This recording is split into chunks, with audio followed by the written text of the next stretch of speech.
Toll గేట్ను తరలించాలి. కేంద్ర మంత్రి నితిన్ గడ్కరీకి మంత్రి కొండపల్లి లేఖ.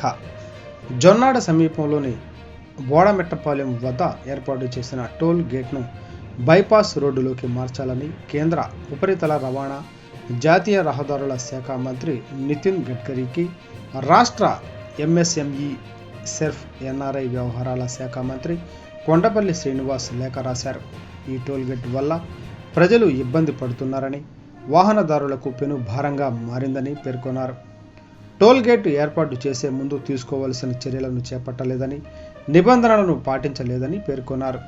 రాయపూర్ విశాఖపట్నం 26వ జాతీయ రహదారిపై మోదవలస నుంచి గొట్లాం వరకు రోడ్డును విస్తరించి 4 లేన్ల రహదారిగా నిర్మాణం పూర్తి చేసి దాదాపు 5 ఏళ్ల క్రితమే వినియోగంలోకి తెచ్చారని తెలిపారు.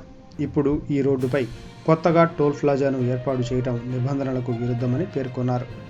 వాస్తవానికి వినియోగంలోకి వచ్చిన 45 రోజుల్లోనే టోల్ ప్లాజాను ఏర్పాటు చేసి రుసుం వసూలు చేయాల్సి ఉందని, కానీ వినియోగంలోకి వచ్చిన 5 ఏళ్ల తరువాత ఇక్కడ టోల్ ప్లాజాను ఏర్పాటు చేసి ఈ నెల 2వ తేదీ నుంచి వసూళ్లు మొదలు పెట్టారని వివరించారు.